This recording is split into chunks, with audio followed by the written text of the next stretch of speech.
Today we're diving into the truth about those cheap Chinese turbos you see all over the internet. You know the ones. Super low price, shiny pictures, and big promises. But are they really worth it?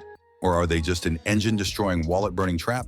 Stick around, because I'll give you my real and honest opinion based on years of experience with these things.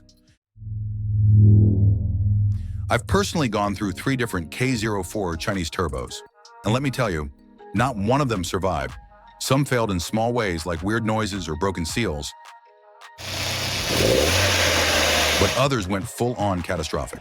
I'm talking a legit explosion. So trust me when I say, I know exactly what I'm talking about here.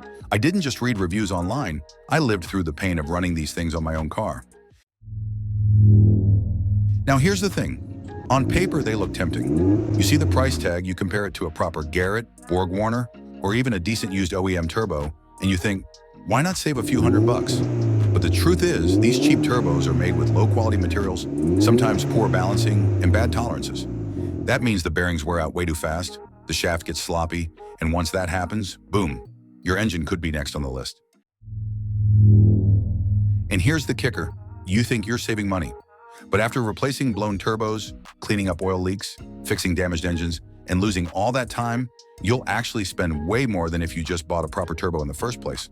So in the long run, cheap is not cheap. It's expensive. Expensive in money, time, and frustration. My advice, don't do it. Don't waste your money, don't risk your engine, and don't go through the same headaches I did.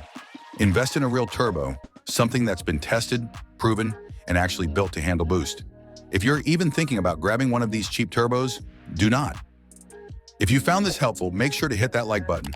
Drop a comment below if you've had your own experience with these. And of course, subscribe for more real talk and car-related content.